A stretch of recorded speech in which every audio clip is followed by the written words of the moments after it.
creo que ya conocen el Buchon, ¿verdad?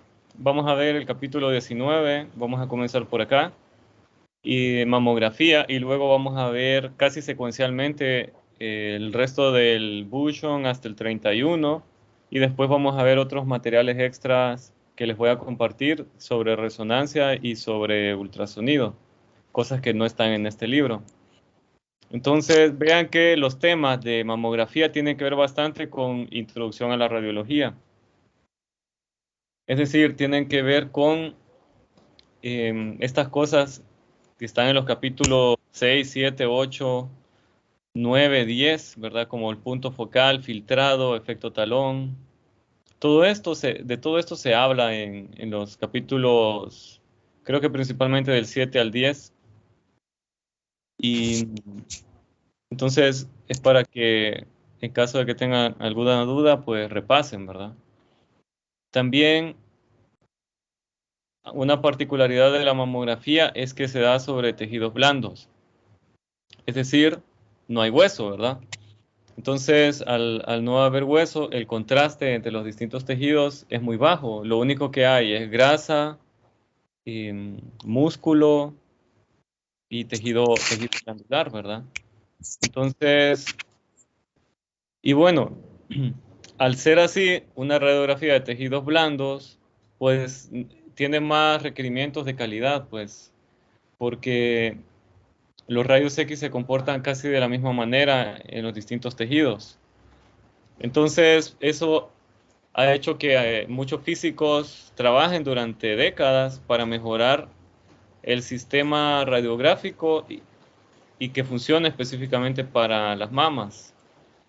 Entonces, aquí narra un poco de la historia, ¿verdad? Hablan sobre los distintos inventos que se fueron realizando.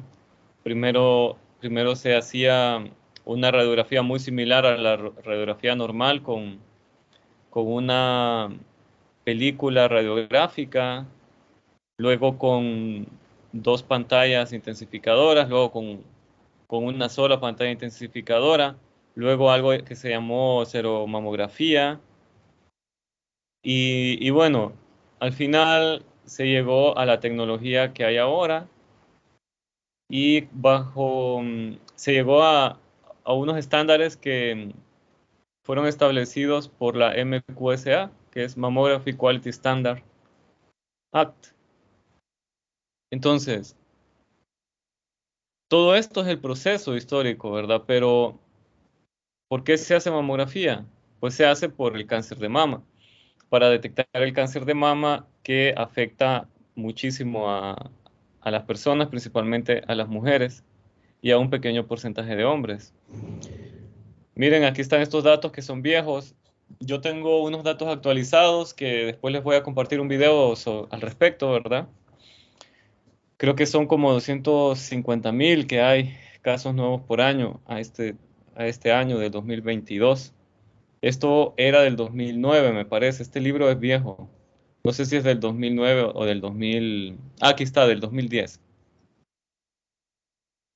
Entonces, todas estas estadísticas son las que han motivado a que se desarrolle una técnica para tejidos blandos, una técnica de mamografía. Y pues los factores de riesgo para el cáncer de mama son la edad principalmente. Para todos los cánceres, el mayor factor de riesgo es la edad, es decir, más edad, más probabilidad de riesgo, ¿verdad? Y gente mayor de 60 años, digamos, aumenta muchísimo la probabilidad de cáncer de todos los tipos, ¿verdad? Obviamente que eso también tiene que ver con toda la historia que han tenido, ¿verdad? De hábitos. Los hábitos también afectan muchísimo. Hábitos como fumar. Fumar, digamos, aumenta las probabilidades de cáncer, casi de todos los cánceres. No solo de pulmón, sino cáncer de colon, cáncer de mama. Todos los cánceres aumenta un poco la probabilidad en la población que fuma, porque el tabaco tiene un montón de cancerígenos, sustancias que promueven el cáncer. La historia familiar tiene que ver con la gente cercana, familiares que hayan tenido cáncer de mama. Y la genética, pues esto se lo tienen que aprender, ¿verdad? Los genes BRCA1 y BRCA2, que son los que aumentan la probabilidad de cáncer de mama en unas 6 veces, ¿verdad? Bueno, si la probabilidad normal, digamos, solo como ejemplo, si fuera un 10%, entonces la probabilidad con estos genes, BRCA1 y BRCA2, puede aumentar a un 60%, digamos. Como ejemplo, ¿verdad? En realidad los números exactos los tengo en otra estadística que se las voy a compartir. Ahora, la menstruación también y la menopausia. A las niñas que les da la menstruación antes de los 12 años o a las mujeres adultas que les da la menopausia después de los 55 tienen más probabilidades de tener cáncer de mama y así pues uso prolongado de estrógenos que están en algunas pastillas que se usan, anticonceptivas, la, y también fíjense que cuando se tiene el primer hijo a edad avanzada también aumenta la probabilidad. Y luego hablan de estos dos factores, educación y socioeconomía, que son engañosos porque dice que el riesgo aumenta con mayor educación y con mayor estado socioeconómico. Pero en realidad fíjense que son engañosos estos términos porque obviamente no tienen ningún sentido que si yo agarro un libro voy a tener más probabilidad de tener cáncer, ¿verdad? O que si alguien me regala $1000 tengo más probabilidad de tener cáncer. No es eso, sino que por un lado eh, tiene que ver con que la gente con mayor nivel educativo y socioeconómico vive más, digamos.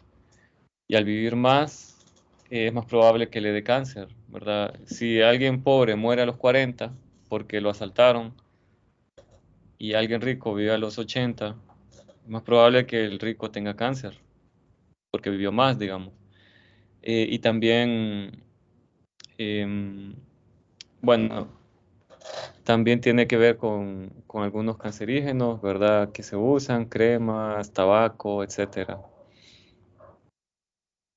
Y bueno, luego, esto es importante también para ustedes como técnicos porque los pacientes les van a preguntar cada cuánto hacerse autoexploración o cada cuánto hacerse mamografía. Entonces,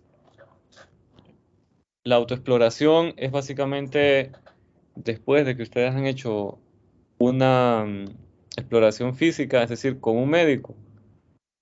Han ido, el médico les enseña a palpar a ver si tienen alguna protuberancia o a verse en el espejo, a ver si tienen alguna cuestión extraña.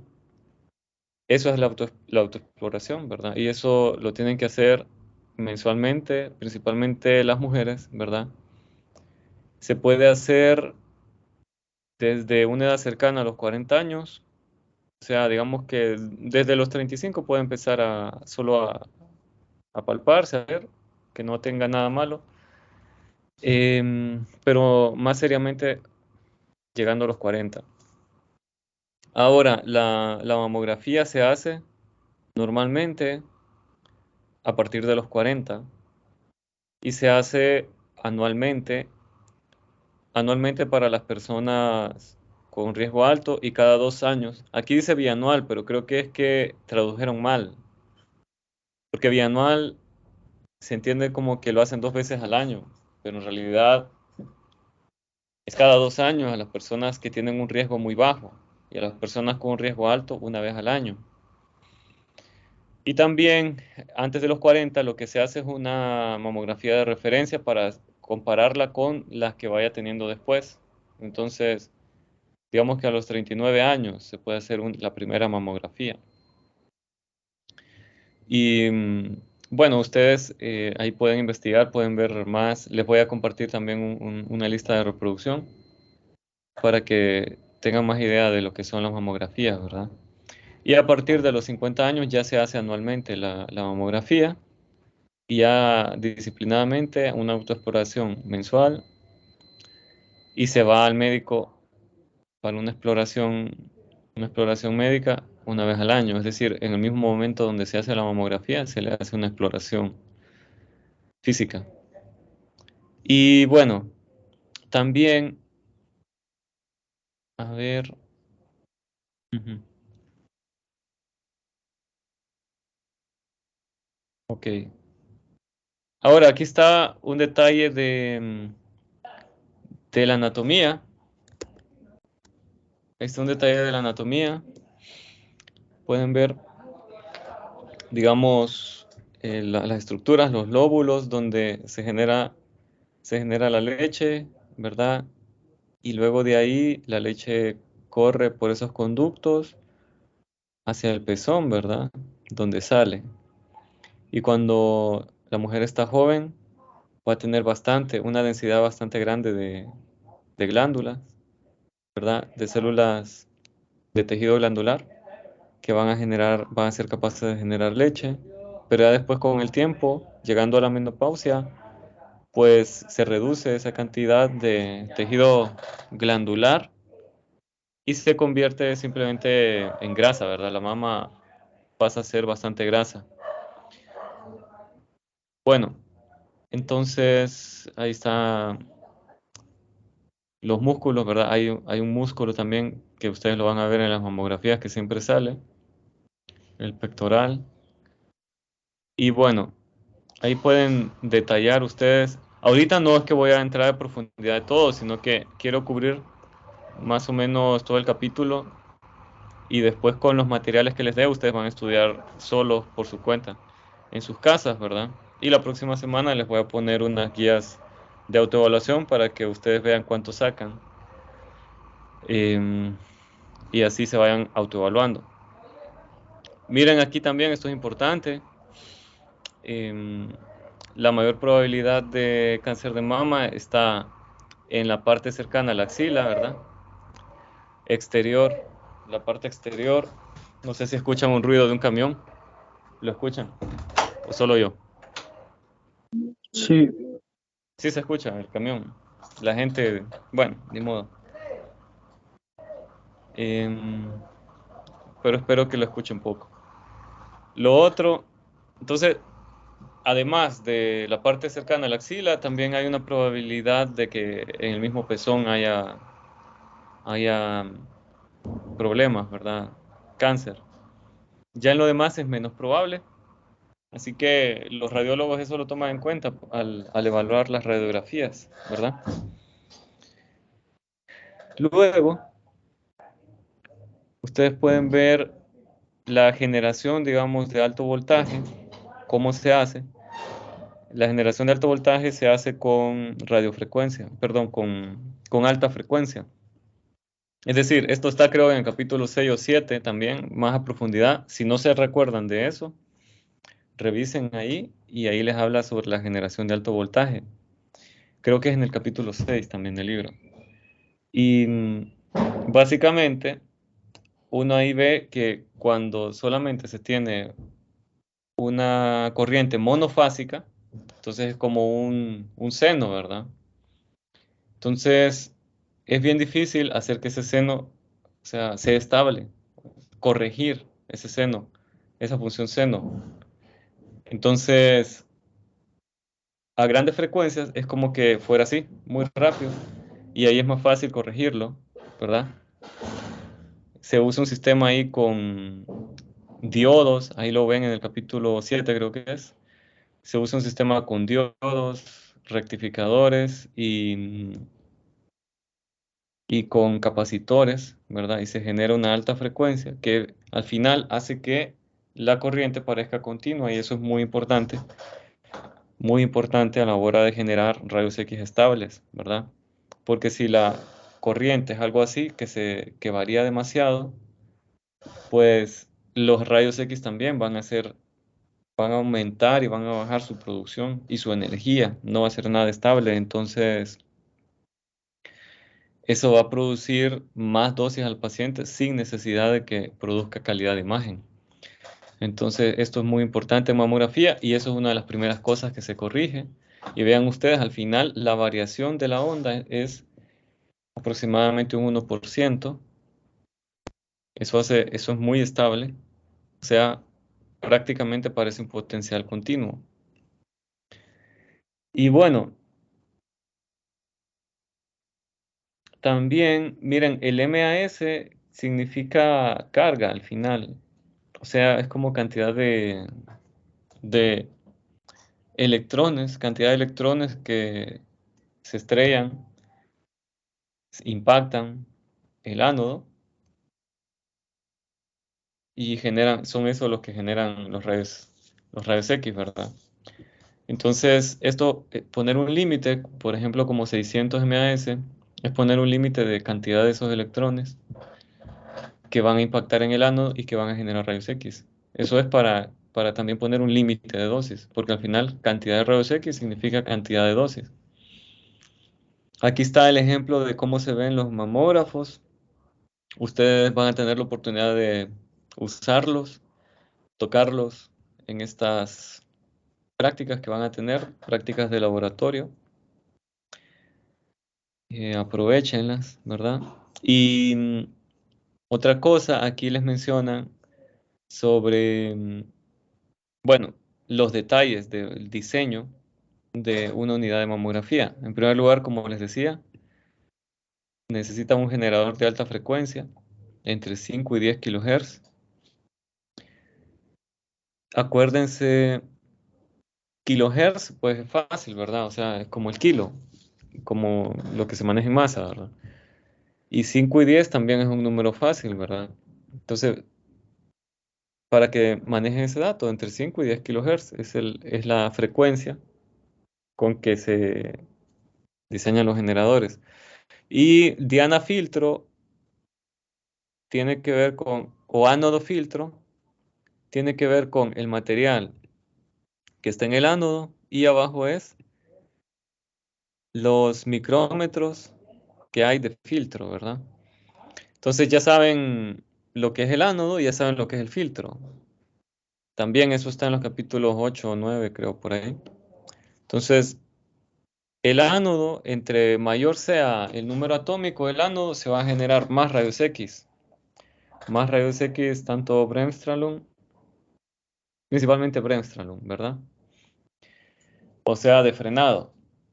Ahora, también hay otro tipo de rayos X. ¿Cuáles son el otro tipo de rayos X? Alguien dígame. Aparte de los de frenado.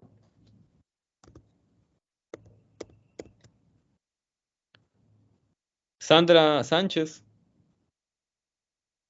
¿cuáles son los otros tipos de rayos X aparte de los rayos X de frenado? No está Sandra.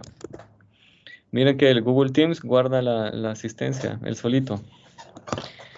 A ver, entonces Evelyn, pues. Evelyn Vanessa Maradiaga, dígame. ¿Cuáles son? Inversa. Alguien ayúdale a Evelyn. A ver. Bueno, Alison. Alison Paguaga.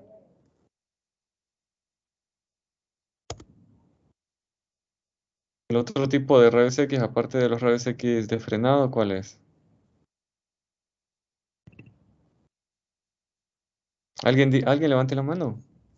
De todo lo que vieron en intro a la radiología.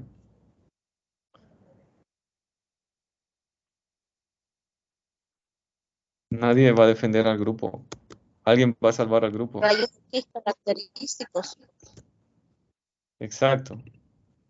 MA. ¿Quién fue? MA. Maricel. Maricel, ¿verdad? Maricel. Excelente, Marisela. Marisela. Rayos X característicos. Entonces, ¿qué pasa? Con el tungsteno, los rayos X característicos casi no nos interesan porque, bueno, son algunos a 60, a ver, a 69, no recuerdo bien, por ahí, y los otros a 12 kiloelectronvolts. Entonces, son muy bajos. Son muy, los de 12 kiloelectronvolts son una energía muy baja y los de 69 es muy alta. Entonces, para mamografía no nos interesa, pero el molibdeno y el rodio tienen rayos X característicos entre 19 y 23. Entonces, esos rayos X característicos van a ser muy importantes para mamografía. Y el filtro, pues básicamente detiene ciertos rayos X y deja pasar otros. Entonces, deja pasar los más energéticos y principalmente también los que son demasiado energéticos arriba de la capa K del átomo, esos tampoco los deja pasar, entonces como que deja una ventana. Abajo de cierto valor no los deja pasar y arriba de cierto valor tampoco, solo una banda de rayos X. Entonces es muy útil porque así los de muy baja energía no van a generar buenas imágenes y los de muy alta energía pues a- tampoco sirven, ¿verdad? Porque tienen un comportamiento muy distinto. Entonces, otro elemento importante es la compresión. La compresión es fundamental, ustedes lo van a ver. La compresión ayuda muchísimo para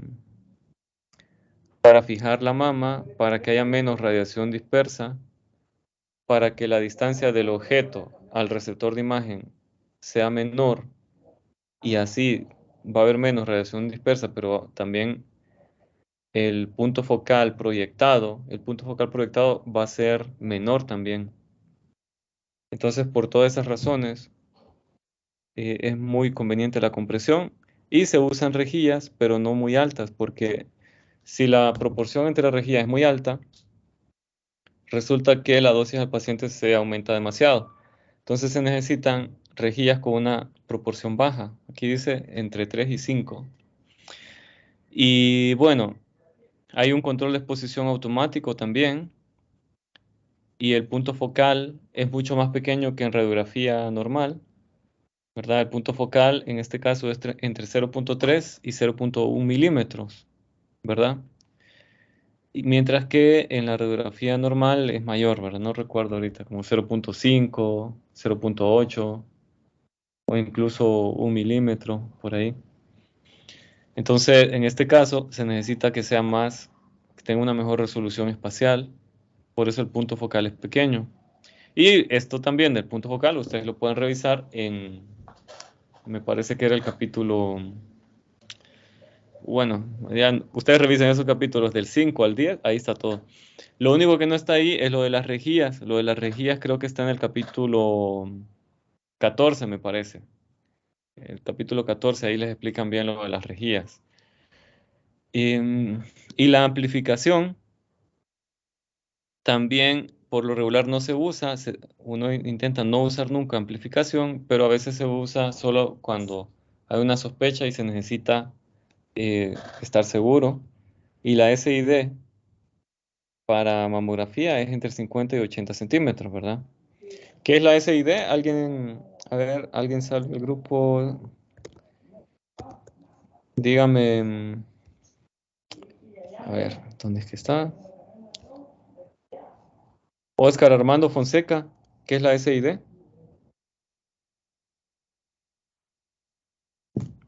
Oscar Armando Fonseca, a la una. Yo creo que mejor los voy a tachar aquí a los que no contesten, como que no están presentes, ¿verdad? Aunque estén conectados. A ver, voy a empezar ahorita. Em, Miriam, Alicia Bernardes. Miriam, dígame, ¿qué es el SID? Para, bueno, ahí en general. Miriam Bernardes.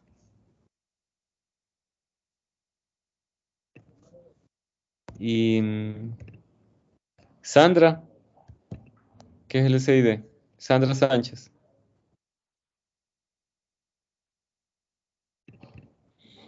A ver. Bueno,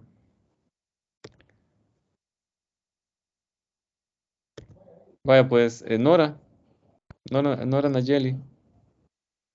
El SID, explíquenos, por favor.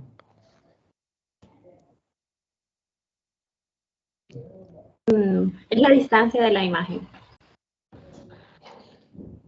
Sí, es la distancia de la fuente al de la receptor, imagen. de la fuente al receptor de imagen. Exacto. Entonces, en este caso, de la fuente es donde surgen los rayos X hasta el receptor de imagen, que es donde se miden. Pueden desactivar el micrófono. Ahora, esa distancia, desde el origen, ¿verdad? Desde la fuente hasta el receptor, es entre 50 y 80 centímetros. Es el estándar.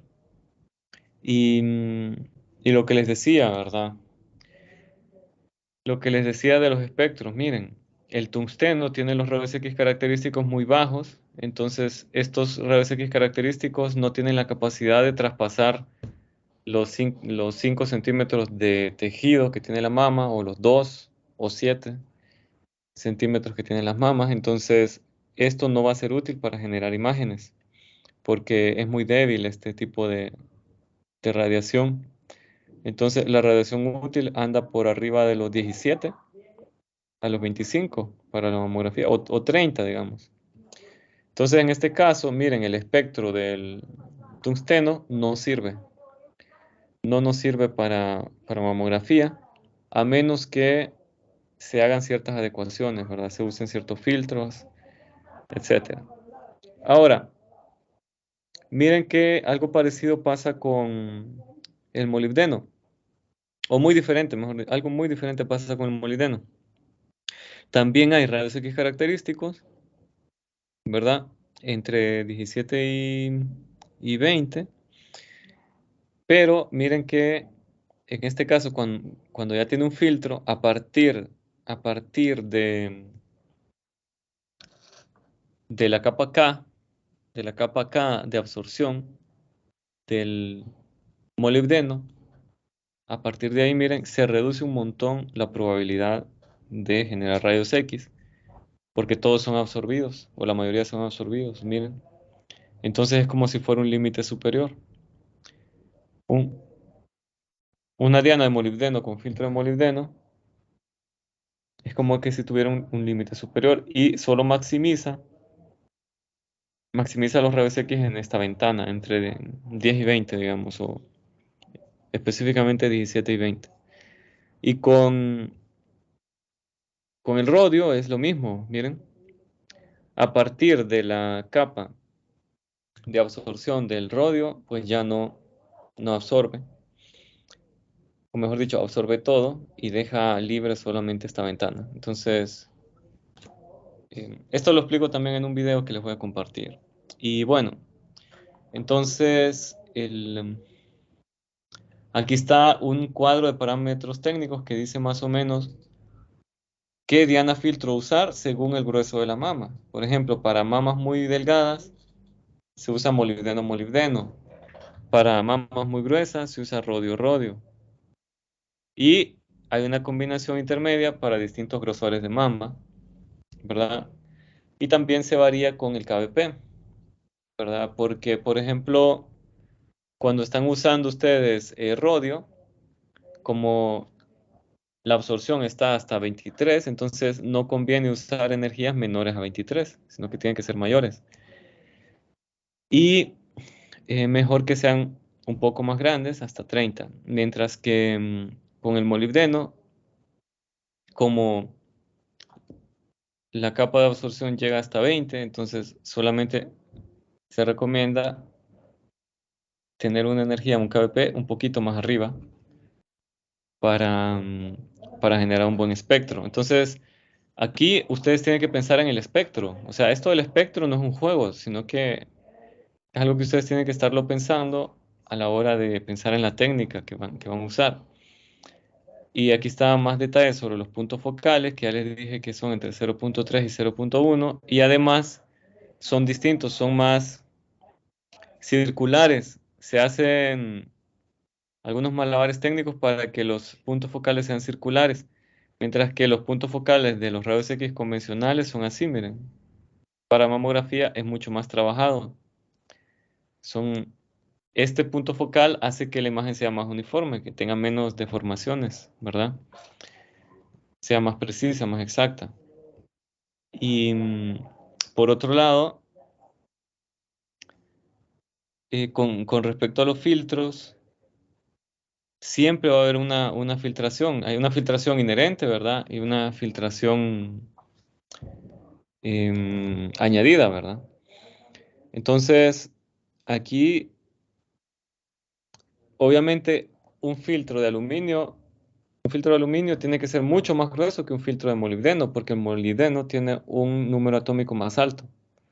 O si fuera un filtro de plomo, tuviera que ser más delgadito, porque el plomo es muy pesado.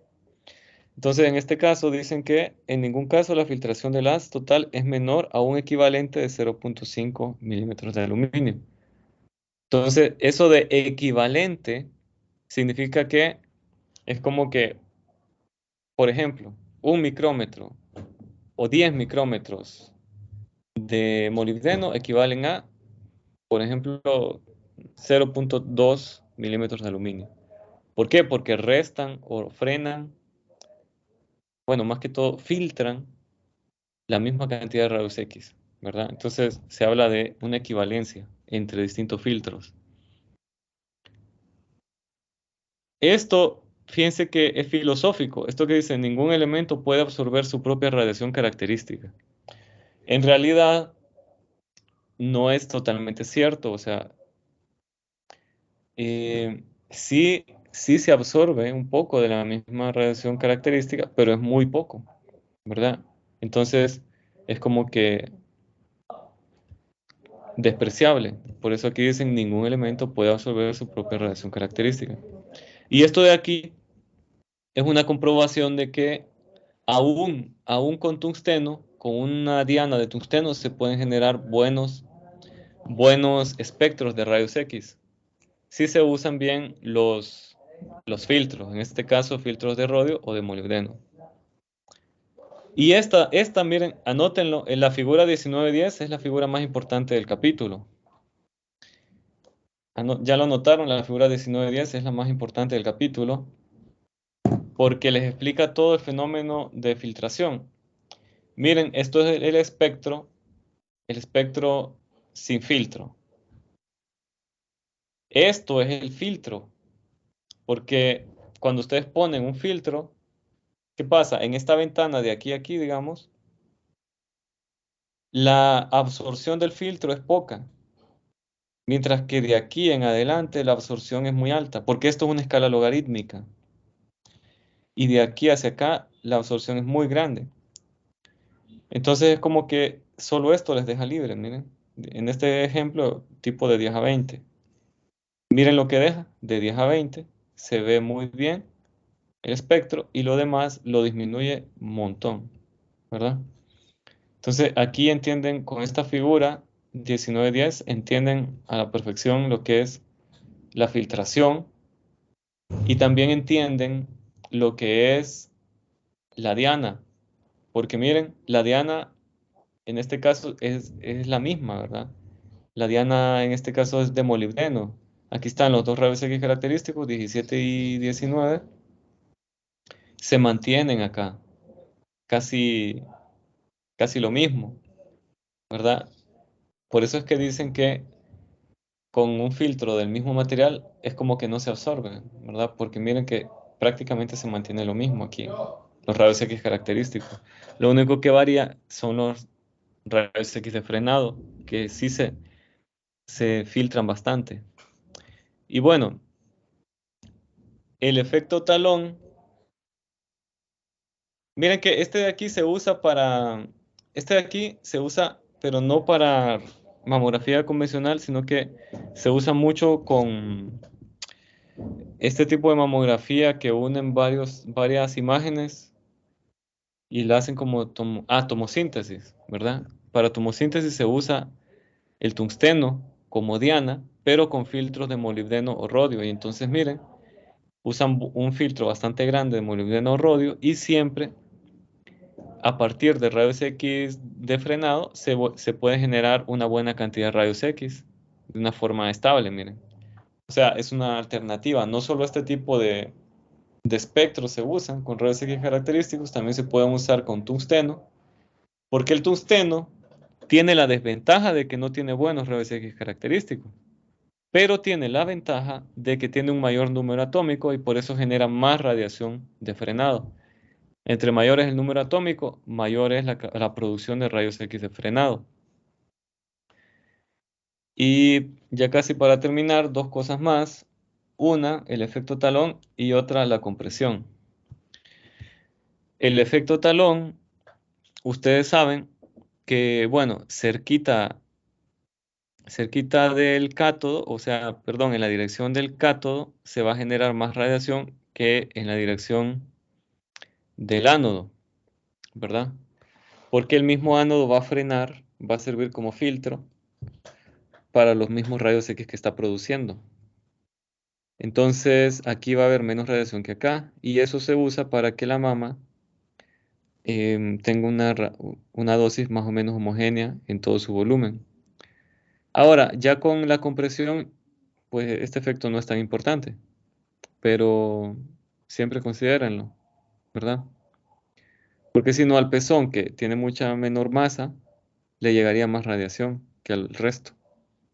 Pero si usan bien el efecto talón, entonces la radiación va a ser más o menos homogénea. Aquí donde es más grueso llega más radiación. Aquí donde es más delgado llega menos radiación. Entonces al final se compensa. Y aquí está el ejemplo o la imagen de lo importante que es la compresión. Miren. Con la compresión la OID es reducida. ¿Qué es la OID? Es objeto a imagen distance, ¿verdad? O sea, la distancia del objeto que se quiere ver a el receptor de imagen. Esta distancia es menor gracias a la compresión. Eso aumenta la resolución espacial porque hace que el punto focal proyectado sea más pequeño, ¿verdad?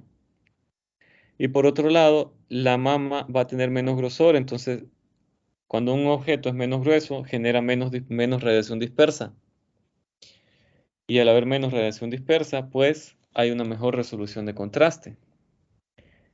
Y por otro lado, a menor grosor de la mama, menor dosis a la paciente. ¿Por qué? Porque entre más grueso, entre más gruesa es la mama, ¿qué va a pasar? Va a costar más, va a absorber mayor cantidad de rayos X en su recorrido antes de llegar al receptor de imagen. Entonces, cada centímetro más grueso significa prácticamente el doble de dosis. O sea, si una mama es de 2 centímetros y otra mama es de 3 centímetros, prácticamente la de 3 centímetros puede recibir el doble de dosis que la de 2. ¿Por qué? Porque recuerdan ustedes que esto tiene algo como una capa hemirreductora y la capa hemirreductora es menor que 1 centímetro, que significa que más o menos con 1 centímetro de tejido blando, la radiación se reduce a la mitad, ¿verdad? Entonces, em, 1 centímetro más grueso es el doble y luego 2 centímetros más grueso es como 4 veces más. 3 centímetros más grueso es como 8 veces más radiación, ¿me entienden? Eso lo tienen que pensar ustedes en base a lo que han aprendido de la capa hemirreductora. Y bueno, les dije que, a ver, iba a terminar acá.